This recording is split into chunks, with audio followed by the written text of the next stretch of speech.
Hello students, once again welcome to the online platform of Haldar E-Academy. আমরা আমাদের previous ক্লাসে ode to Skylar কবিতাটা in detailed তার figure of speech সমস্ত কিছু স্ট্যান্জা ওয়াইজ ক্রিটিক্যালি অ্যানালাইসিস করেছি। আজকে থেকে শুরু হচ্ছে আমাদের ওড টু স্কাইলার এই কবিতাটার এমসিকিউ সেশন। এই কবিতাটা তোমরা জানো 21 স্ট্যান্জার একটা বড় কবিতা, কাজেই এই কবিতা থেকে কিন্তু এমসিকিউজও অনেক হবে, সংখ্যায় অনেক, এবং কবিতাটার প্রত্যেকটা ওয়ার্ডে অনেক অনেক ইনফরমেশন আছে যেগুলো আমি ক্লাসে অলরেডি ডিসকাস করার সময় তোমাদের সাথে ডিসকাস করেছিলাম। কাজেই এর থেকে এমসিকিউও যে অনেক বেশি হবে এবং ভীষণ ইম্পর্টেন্ট এর এমসিকিউগুলো, সেটা কোনো ডাউট নেই। তাহলে চলো আজকে শুরু করি আমাদের MCQ session ode to skylark থেকে। এমসিকিউ সেশনের প্রথম প্রশ্ন, the skylark is addressed as, অর্থাৎ স্কাইলার্ককে কবিতায় কি বলে অ্যাড্রেস করা হয়েছিল? Option A blithe spirit, option B melodious songbird, অর্থাৎ যে খুব সুন্দর গান করে, খুব মেলোডিয়াস গান করে, এরকম একটা গান গাওয়া পাখি। অপশন সি হেভেনলি ক্রিচার, অর্থাৎ সে এমন একটা ক্রিচার যে হেভেন থেকে বিলং করে, হেভেনলি ক্রিচার। আর অপশন ডি হচ্ছে এনচ্যান্টেড বিং, এনচ্যান্টেড মানে মন্ত্রপ্রুত বলতে পারি আমরা এখানে, এনচ্যান্টেড বিং। তাহলে দেখো আমরা সবাই জানি যে হ্যাঁ, ও মেলোডিয়াস সংবাদ তো অবশ্যই ছিল, কারণ তার জন্যই সে অত সুইট সং সে ক্রিয়েট করতে পারছিল। কিন্তু স্কাইলারকে এখানে কবি অ্যাড্রেস করেছিলেন, কবির ভাষায় তো আমাদের দেখতে হবে, কারণ কবি, আমরা তো এটাকে নিজের মতো চেঞ্জ করতে পারি না। কবি কি বলে অ্যাড্রেস করেছিলেন সেটা দেখতে হবে। এখানে কবি স্কাইলারকে অ্যাড্রেস করেছিলেন অবশ্যই ব্লিথের স্পিরিট, কবি স্কাইলারকে এখানে রেফার করেছিলেন ব্লিথের স্পিরিট বলে। তাহলে কোয়েশ্চেন নাম্বার 1 এর সঠিক উত্তর আমরা পেয়ে গেলাম option A.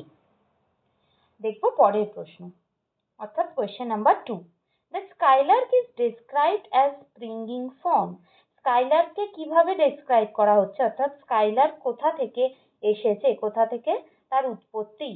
Option A haven, অর্থাৎ হেভেন স্বর্গ থেকে, অপশন বি ওয়াটার জল, অপশন সি আর্থ, আর অপশন ডি এয়ার।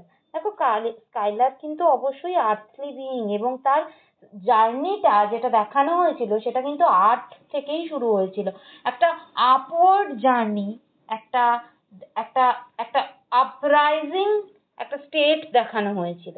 তাহলে অবশ্যই অপশন সি আর্থ হয়ে যাবে সঠিক উত্তর, অর্থাৎ কোয়েশ্চেন নাম্বার 2 এর সঠিক উত্তর পেয়ে গেলাম অপশন সি আর্থ। দেখবো পরের প্রশ্ন, question number 3, the skylark is springing from the earth like an, অর্থাৎ স্কাইলার্ক যে আর্থ থেকে স্প্রিং করছিল সেটা কার মতো, মানে তাকে কার মতো লাগছিল?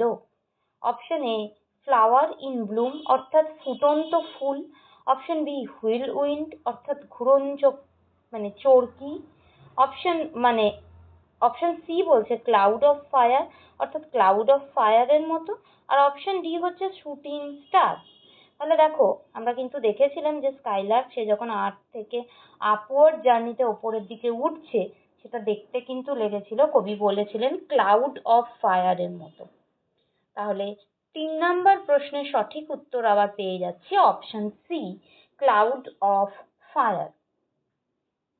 দেখবো পরের প্রশ্ন, বলছে how many stanzas does to a skylark, অর্থাৎ ode to a skylark by PB Shelley consist of, অর্থাৎ পিবি শেলির লেখা টু আ স্কাইলার্ক কবিতাটা কতগুলো স্ট্যান্জা নিয়ে তৈরি? দেখো আমি আজও আমার ক্লাসের ইন্ট্রোডাক্টরি পার্টে অলরেডি আবার করেও মেনশন করলাম যে কবিতাটা টোটাল 21টা স্ট্যান্জা নিয়ে তৈরি হওয়া একটা কবিতা।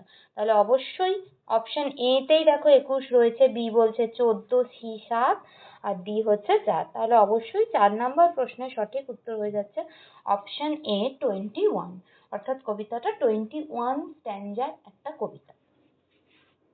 এরপর দেখবো কোয়েশ্চেন নাম্বার 5, বলছে what is the rhyme scheme followed in to a skylark, ode to a স্কাইলার্কে কোন ধরনের রাইম স্কিম ব্যবহার করা হয়েছে? Option A B A B C, option B A B B C C, option C A B B, আর option D A B C D. ABCD এরকম তো rhyme scheme আমরা জেনারেলি দেখিই না, এটা প্রথম কথা। আর এই কবিতাটায় অবশ্যই রাইম স্কিম ব্যবহার করা হয়েছে AB AB B AB AB B alternative 5টা করে। দেখো আরো বোঝার সহজ উপায় হচ্ছে প্রত্যেকটা 21টা স্ট্যান্ডায় আবার 5টা করে লাইন দিয়ে তো তৈরি হয়েছিল, তার জন্যই আমরা সেই বেসিক ক্যালকুলেশনটা করেছিলাম যে 21 × 5 তাহলে টোটাল 105 লাইনের এটা কবিতা, এই যে ক্যালকুলেশনটা। তাহলে 5টা অল্টারনেটিভ রাইম স্কিমে গেছে AB AB লাস্টেরটা B। তাহলে কোয়েশ্চেন নাম্বার 5 এর সঠিক উত্তর হয়ে যাচ্ছে option C AB AB B। দেখে নেব পরের প্রশ্ন, question number 6। In to a skylark, what is the metrical pattern of the first 4 lines in each stanza? অর্থাৎ দেখো এই যে AB AB প্যাটার্নটা বলা হচ্ছে না, এই যে AB AB এইটারই মেট্রিক্যাল প্যাটার্নটা জানতে চাওয়া হচ্ছে, যেটা ফার্স্ট 4 লাইনে মেনটেন হচ্ছিল, প্রত্যেকটা স্ট্যান্জাতেই মেনটেন হচ্ছিল, সেইটা জানতে চাওয়া হচ্ছে। Option A iambic pentameter, option B trochaic trimeter, আচ্ছা এটা কিন্তু মিটার হতো, হ্যাঁ এটা একটু স্পেলিংটা মিস্টেক হয়েছে, এসটা হবে না, ট্রাইমিটার না ট্রাইমিটার। তাহলে আয়াম্বিক পেন্টামিটার, অপশন বি বলছে trochaic trimeter, option C anapestic tetrameter, option D dactylic hexameter. তাহলে দেখো আমরা এখানে আলোচনার সময় ইন্ট্রোডাক্টরি যখন আমরা কবিতার স্ট্রাকচার নিয়ে আলোচনা করেছি, আমরা আলোচনা করেছি যে কবিতাটা কিন্তু ট্রোকেইক ট্রাইমিটার এই প্যাটার্নে গেছে। তাহলে কোয়েশ্চেন নাম্বার 6 এর সঠিক উত্তর হয়ে যাচ্ছে অপশন বি ট্রোকেইক ট্রাইমিটার। দেখে নেব পরের প্রশ্ন, কোয়েশ্চেন নাম্বার 7 বলছে how many stressed syllables are there in each line of the first 4 lines of each stanza. অর্থাৎ প্রথম যে 4টে লাইন প্রত্যেকটা স্ট্যান্জারই, সেই ইচ লাইনে কটা করে স্ট্রেস সিলেবল আছে। অপশন এ 2টো, অপশন বি 3টে, অপশন সি 4 অর্থাৎ 4টে, অপশন ডি 6টা। দেখো অবশ্যই কোয়েশ্চেন নাম্বার 7 এর সঠিক উত্তর হয়ে যাবে 3টে করে, কারণ তার জন্যই এটা ট্রোকেইক প্যাটার্নকে সাপোর্ট করতে পারবে, সেটা রাইম স্কিম করে ভেঙে দেখলেই আমরা বুঝতে পারবো। তাহলে স্ট্রেস সিলেবল ইচ লাইনে আমরা পাচ্ছি কিন্তু অবশ্যই 3টে করে। তাহলে কোয়েশ্চেন নাম্বার 7 এর সঠিক উত্তর হয়ে যাচ্ছে option B 3। Next question, question number 8. What is the metrical pattern of the 5th longer line in each stanza of to a skylark? দেখো তোমাদের একটা কথা বলে রাখি যে স্কাইলার্কের যেহেতু কবিতাটা বড় এবং এর প্যাটার্নটা একটু অন্যরকম, এর এই স্ট্রাকচারের দিক থেকে অনেক ইম্পর্টেন্ট প্রশ্ন কিন্তু আসে। আমরা প্রথম 4টে লাইনের আগে পেলাম স্ট্রেস সিলেবল কটা করে থাকে, 3টে করে। এবার বলছে 8 নম্বর কোশ্চেনে বলছে যে 5th লাইনার যেটা লঙ্গার লাইন, অবশ্যই প্রথম 4টে লাইনের থেকে 5th লাইনটা আমরা দেখছিলাম লঙ্গার বা বড় হচ্ছিল, সেই লাইনটার মেট্রিক্যাল প্যাটার্নটা এবার জানতে চাওয়া হচ্ছে। তাহলে দুটোই কিন্তু আমাদের মনে রাখতে হবে। তাহলে অপশন এ হচ্ছে আয়াম্বিক পেন্টামিটার, অপশন বি হচ্ছে ট্রোকেইক ট্রাইমিটার, অপশন সি হচ্ছে অ্যানাপেস্টিক টেট্রামিটার, আর অপশন ডি হচ্ছে আয়াম্বিক হেক্সামিটার। তাহলে অবশ্যই আমরা সবসময় মনে রাখবো যে 5th লাইন যেটা লঙ্গার লাইন ছিল সেটার কিন্তু যে প্যাটার্ন মেনটেন হয়েছিল, অর্থাৎ মেট্রিক্যাল প্যাটার্ন বলতে অন্য কিছু নয়, প্যাটার্ন বলতে মেট্রিক্যাল প্যাটার্ন যে ব্যবহার হয়েছিল সেটা কিন্তু অবশ্যই হয়ে যাচ্ছে আয়াম্বিক হেক্সামিটার। তাহলে কোয়েশ্চেন নাম্বার 8-এরও আমরা সঠিক উত্তর পেয়ে গেলাম অপশন ডি আয়াম্বিক হেক্সামিটার। এরপর আমরা দেখব 9 নম্বর প্রশ্ন, বলছে what Literary genre does to a Skylark belong to. অর্থাৎ ওড টু আ স্কাইলার্ক কোন ধরনের লিটারারি জনরাতে বিলং করে। অপশন এ হচ্ছে সনেট, অপশন বি হচ্ছে এপিক, অপশন সি ব্যালাড, আর অপশন ডি হচ্ছে ওড। দেখো যখন এই প্রশ্নটা দেবে তখন কিন্তু এইভাবে টু আ স্কাইলার্ক বলেই দেবে, ওড টু আ স্কাইলার্ক মানে এই ওড কথাটা কিন্তু থাকবে না। থাকলে কি হবে, আমরা তো উত্তরটা খুব সহজে পেয়ে যাব। আর জেনারেলি ওড টু আ স্কাইলার্ককে সবাই টু আ স্কাইলার্ক এই নামেই রেফার করে থাকেন। তাহলে অবশ্যই আমরা টাইটেলটাকে যদি একটু ভালোভাবে বুঝতে পেরে থাকি তাহলে আমাদের কাছে আনসারটা খুব অবভিয়াস যে অপশন ডি ওড হয়ে যাবে সঠিক উত্তর, কারণ কবিতাটার টাইটেলই হচ্ছে ওড টু আ স্কাইলার্ক। তাহলে কোয়েশ্চেন নাম্বার 9-এর সঠিক উত্তর হয়ে যাচ্ছে অপশন ডি ওড। এরপর কোয়েশ্চেন নাম্বার 10, বলছে to a skylark is an ode written by which poet. দেখো এই যে প্রশ্নটা, এটা এটা এইভাবে মানে এই যে to a skylark is an ode এখানে বলে দিল, দেখো ইনফরমেশনটা প্রোভাইড করে দিল, দিয়ে জানতে চাওয়া হলো যে কোন পোয়েটের লেখা। এবং দেখে নাও, দেখো অপশনগুলো আগে দেখে নিই আমরা, William Wordsworth, Coleridge, Keats, Shelley. এবং এখানে ওরা অ্যাকচুয়ালি কনফিউশনটা ক্রিয়েট করাতে চায় কিটস আর শেলির মধ্যে, কারণ এখানে কিটস আর শেলিরই দুটো দুটো করে 4টে ওড আমাদের সিলেবাসে রয়েছে। তাহলে আমাদের এখন যেহেতু আমরা এটা নিয়ে ডিল করছি, কোয়েশ্চেনটা খুব সোজা লাগছে যে এই ধরনের প্রশ্ন আসবে কি, কিন্তু এই ধরনের প্রশ্ন মাঝে মাঝে কোয়েশ্চেন সেটাররা সেট করেন to confuse the aspirants, confuse করার জন্য অ্যাসপিরেন্টসদের, যে 4টের মধ্যে আমাদের অনেক সময় কিন্তু গুলিয়ে যায়। তো আমরা জানি অবভিয়াসলি যে আনসার হবে PB Shelley, Percy Bysshe Shelley, অর্থাৎ 10 নম্বর প্রশ্নের সঠিক উত্তর হয়ে গেল option D, Percy Bysshe Shelley. দেখব পরের প্রশ্ন, question number 11। What is the main subject of ode to a skylark? অর্থাৎ ওড টু আ স্কাইলার্ক কবিতার মেন বিষয়বস্তুটা কি? Option A, a bird's flight, একটা পাখির উড়ে চলা, উপরের দিকে উড়ে চলা। অপশন বি, নেচার্স বিউটি, অর্থাৎ প্রকৃতির যে সৌন্দর্য। Option C, the human condition, অর্থাৎ মানব জাতির অবস্থা। Option D, the power of imagination, কল্পনার যে ক্ষমতা। তাহলে দেখো অবশ্যই এখানে কিন্তু ইনার অনেক কনসেপ্ট ব্যবহার হলেও অ্যাজ আ হোল উপর থেকে কিন্তু আমরা একটা বার্ডসের ফ্লাইটই দেখেছি, এবং এই ফ্লাইটটা এখানে ভীষণ মেটাফরিক্যালি ইউজ হয়েছে। ফ্লাইট মানে তার শুধু ফিজিক্যাল ফ্লাইট নয়, তার ওভারঅল ডেভেলপমেন্ট, তার স্পিরিচুয়াল ফ্লাইট, সবটাকে বোঝানো হচ্ছে। তাহলে কোয়েশ্চেন নাম্বার 11-এর সঠিক উত্তর হয়ে যাচ্ছে option A, a bird's flight. এরপর দেখব question number 12। Which poetic device is employed when the speaker addresses the skylark as a blithe spirit?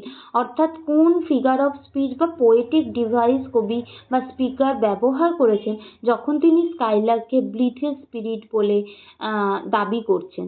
Option A, simile. Option B, metaphor. Option C, apostrophe. Option D, alliteration. দেখো blithe spirit বলে তিনি কিন্তু এখানে স্কাইলার্ককে সম্বোধন করেছিলেন। তা আমরা জানি যখন সম্বোধন অর্থে কোনো ফিগার অফ স্পিচ বা পোয়েটিক ডিভাইসকে ব্যবহার করা হয় তখন সেই পোয়েটিক ডিভাইসটাকে বলা হয় অ্যাপোস্ট্রফি। তাহলে কোয়েশ্চেন নাম্বার 12-এরও সঠিক উত্তর আমরা পেয়ে গেলাম অপশন সি, অ্যাপোস্ট্রফি। চল দেখবো পরের প্রশ্ন, কোয়েশ্চেন নাম্বার 13। বলছে which literary device is used in the line the blue deep the wingest? অর্থাৎ এই the blue deep the wingest এটা কবিতার থেকে নেওয়া একটা লাইন। এখান থেকে এই পার্টিকুলার লাইনটায় কোন লিটারারি ডিভাইস ব্যবহার করা হয়েছে? Option A, personification. Option B, metaphor. Option C, simile. আর অপশন ডি হচ্ছে ইমেজারি। তাহলে এখানে দেখো the blue deep the wingest এই কথাটার মধ্যে দিয়ে আমি কিন্তু ইমেজারির প্রসঙ্গে তোমাদের বলেছিলাম যখন বলেছিলাম, তাহলে অবশ্যই এখানে কিন্তু ফিগার অফ স্পিচ ইমেজারিটাকেই ব্যবহার করা হচ্ছে, একটা ইমেজ ক্রিয়েট করার চেষ্টা করছে দ্য ব্লু ডিপ দ্য উইংগেস্ট। এখানে ব্লু ডিপটা আমি পড়ানোর সময় তোমাদের বলেছিলাম যে ব্লু ডিপ দেখে শুনে কি মনে হচ্ছে ঘন নীল, যেন ঘন নীল জল, যেন সিকে রেফার করা হচ্ছে, কিন্তু এখানে আদেও ব্লু ডিপ বলতে কিন্তু স্কাইকে রেফার করা হয়েছিল। তাহলে কোয়েশ্চেন নাম্বার 13-এর সঠিক উত্তর হয়ে যাচ্ছে অপশন ডি, ইমেজারি। দেখবো পরের প্রশ্ন, কোয়েশ্চেন নাম্বার 14। হচ্ছে to what does the term silver sphere figuratively refer? অর্থাৎ এই যে টার্ম সিলভার স্পিয়ার এটা তো একটা ফিগারেটিভ ইউজ, এখানে এই ফিগার অফ স্পিচের মাধ্যমে অ্যাকচুয়ালি রিয়ালিটিতে কোন জিনিসকে রেফার করা হচ্ছে? অপশন এ, দ্য মুন, অর্থাৎ চাঁদ। অপশন বি, ক্লাউড কভার, অর্থাৎ ঘন মেঘের আচ্ছাদন। Option C, the wing of the skylark, স্কাইলার্কের ডানাকে। আর অপশন ডি হচ্ছে দ্য আর্থ। তাহলে দেখো অবশ্যই এখানে সিলভার স্পিয়ার বলতে কিন্তু বোঝানো হচ্ছে দ্য মুন, মুনকে রেফার করা হয়েছিল, মুনকে রেফার করা হয়েছিল সিলভার স্পিয়ার বলে। তাহলে কোয়েশ্চেন নাম্বার 14-এর সঠিক উত্তর পেয়ে গেলাম অপশন এ, দ্য মুন। দেখবো 15 নম্বর প্রশ্ন, what makes human beings inadequate in comparison with the skylark according to Shelley, অর্থাৎ সেলির মত অনুযায়ী কোন কোন জিনিসগুলো হিউম্যান বিংসকে অর্থাৎ মানুষজনকে ইনঅ্যাডিকুয়েট অর্থাৎ অপর্যাপ্ত বা ইনঅ্যাডিকুয়েট মানে ঠিক যেটা অ্যাডিকুয়েট নয়, কার সাথে, স্কাইলার্কের সাথে কম্প্যারিজনে, অর্থাৎ স্কাইলার কোন কোন পয়েন্টে হিউম্যান বিংসদের থেকে এগিয়ে রয়েছে। Option A, that they are hateful, prideful and scornful, অর্থাৎ তারা ভীষণ হেটফুল, ঘৃণা করে, ভীষণ তাদের অহংকার, তারা scornful. Option B, that they yearn for things they do not possess, এমন জিনিসের জন্য তারা ইয়ার্ন করে, তারা বায়না করে, তারা কষ্ট পায় যেগুলো তাদের হওয়ারই নয়, এরকম। Option C, that they have frail voices, তাদের ভয়েসটা ভীষণ frail, shrill, that they dream only of death, আর তারা শুধুমাত্র মৃত্যুকে নিয়ে ভাবে, মৃত্যুকে নিয়ে স্বপ্ন থাকে। তাহলে দেখো অপশন এ বা সি বা ডি এর কোনো রকম রেফারেন্স কিন্তু আমরা পাইনি। স্কাইলার্কের সাথে কম্প্যারিজনে একটা কথাই বারবার বলা হচ্ছিল যে that they yearn for something they do not possess, এইটাই বারবার প্রমিনেন্ট হয়েছিল। তাহলে কোয়েশ্চেন নাম্বার 15 সঠিক উত্তর হয়ে গেল অপশন বি। চলে যাব পরের প্রশ্নে, কোয়েশ্চেন নাম্বার 16-এ, what oxymoronic image is invoked in the 8th stanza, 8th স্ট্যাঞ্জাতে কোন অক্সিমোরনিক ইমেজটাকে তুলে ধরা হয়েছিল? Option A, unheeded sympathies, option B, bidding hymns, option C, hidden light, আর অপশন ডি, আনহিডেড ফিয়ার্স। দেখো এখানে প্রত্যেক কটাই ইউজ অফ অক্সিমোরন, কিন্তু এই কবিতার এবং মোর পার্টিকুলারলি স্ট্যাঞ্জা নাম্বার 8-এ যে অক্সিমোরনিক ইমেজটা ব্যবহার করা হয়েছিল সেটা হয়ে যাচ্ছে অপশন সি, হিডেন লাইট। তাহলে কোয়েশ্চেন নাম্বার 16-এর সঠিক উত্তর হলো অপশন সি, হিডেন লাইট। দেখবো পরের প্রশ্ন, question number 17, what does the word unpremeditated mean in line 5? Line 5-এ আনপ্রেমিডিটেটেড বলে যে কথাটা ব্যবহার করা হয়েছে তার অ্যাকচুয়াল মিনিং জানতে চাওয়া হচ্ছে। অপশন এ, ইনক্রেডিবলি বোরিং, অর্থাৎ ভীষণ রকমভাবে একঘেয়ে। Option B, not planned out in advance, অর্থাৎ আগে থেকে যেটা প্ল্যান প্রোগ্রাম করা নেই। অপশন অর্থাৎ রিহার্সড নয়, প্ল্যান্ড নয়। Option C, sad and lonely, দুঃখী এবং lonely. Option B, unfocused careless, এর ফোকাস নয়, ভীষণ কেয়ারলেস টাইপের। তাহলে কোয়েশ্চেন নাম্বার 17-এর সঠিক উত্তর কিন্তু আনপ্রেমিডিটেটেড মানে not planned out in advance, যেটার কোনো রকম কোনো প্ল্যানিং নেই। তাহলে কোয়েশ্চেন নাম্বার 17-এর সঠিক উত্তর হয়ে যাচ্ছে অপশন বি। দেখবো পরের প্রশ্ন, question number 18, what does the speaker appear to envy over the skylark, অর্থাৎ কবিতার স্পিকার স্কাইলার্ককে কোন জিনিসের ভিত্তিতে এনভি করছে অর্থাৎ হিংসা করছে? Option A, the bird song, পাখিটার গান। Option B, the easy life of a bird, অর্থাৎ পাখিদের জীবন যেরকম সহজ সরল। Option C, the ability of fly, অর্থাৎ উড়তে পারার যে ক্ষমতা। আর option D, the freedom the bird has, অর্থাৎ ওই পাখিটার যে ফ্রিডমটা আছে, সে যা ইচ্ছা তাই করতে পারে, যেখানে ইচ্ছা সে যেতে পারে, সেই ফ্রিডমটা। তাহলে অবশ্যই এখানে স্পিকার অর্থাৎ পোয়েট এনভি করছে, হিংসা করছে স্কাইলার্কের, কোনটা দেখে না অপশন ডি হয়ে যাচ্ছে সঠিক উত্তর, the freedom the bird has, অর্থাৎ ওই বার্ড যে ফ্রিডমটা এনজয় করে সেটাকে কবি ভীষণ রকমভাবে হিংসা করছেন বা তিনি সেইটা চাইছেন তার জীবনে। দেখবো পরের প্রশ্ন, who is hidden away in a tower in this poem?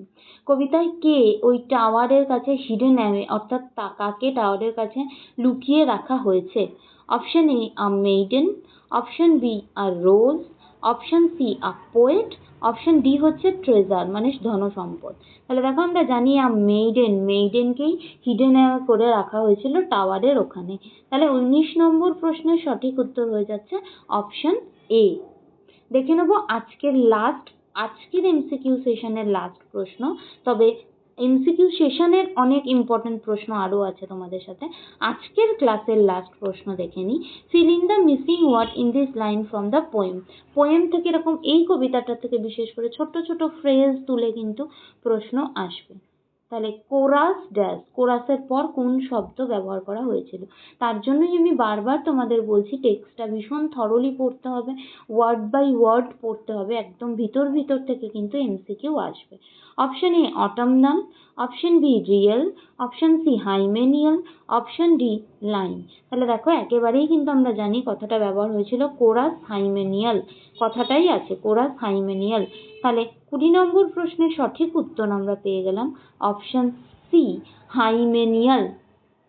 তাহলে এই ছিল আজকের ক্লাসের 20টা ইম্পর্টেন্ট এমসিকিউ। এরকম প্রায় অসংখ্য অনেক ইম্পর্টেন্ট এমসিকিউ আমি ডিসকাস করতে থাকবো আগামী পরপর সিকোয়েন্স অনুযায়ী ক্লাসগুলোতে। তো সেই ক্লাসগুলো পাওয়ার জন্য অবশ্যই তোমাদের যুক্ত থাকতে হবে আমাদের সাথে। আমাদের অনলাইন পেইড কোর্সে কিন্তু অলরেডি ভর্তি চলছে, admission is still going on. So please do visit our website haldareacademy.com। এখানে গেলেই তোমরা কোর্সের ডিটেলস দেখতে পাবে কিভাবে প্রত্যেকটা টপিক ধরে টপিকের ইন ডিটেল ডিসকাশন এখানে করানো হচ্ছে হালদার একাডেমির তরফ থেকে। প্রত্যেকটা text be it poem or short story or anything else, essay বা অন্য কোনো জিনিস, প্রত্যেকটাই in detailed discussion with Bengali meaning, critical analysis এবং at the end of the class অবশ্যই ফিগার অফ স্পিচ আমি ডিসকাস করছি তোমাদের সাথে। এবং তারপর প্রত্যেকটা text based MCQ for your upcoming SLST এবং upcoming madrasa service. So please do visit our website haldareacademy.com and join us very quickly. So thank you everyone, প্রত্যেকে ধন্যবাদ সাথে থাকার জন্য, পাশে থাকার জন্য। এভাবে আমাদের পরবর্তী ক্লাসগুলো দেখতে থাকো। পরবর্তী ক্লাসে আরো অনেক ইম্পর্টেন্ট এমসিকিউ নিয়ে আসছি তোমাদের সাথে, এবং এই ওড টু আ স্কাইলার্ক কবিতা থেকে প্রায় 200টার উপর ইম্পর্টেন্ট এমসিকিউ কিন্তু থাকছে আমাদের আগামী এমসিকিউ সেশনগুলোর জন্য। তাই কেউ মিস করো না, দেখতে থাকো আমাদের ক্লাসগুলো কন্টিনিউ হিসাবে। So that's all about today. Thank you.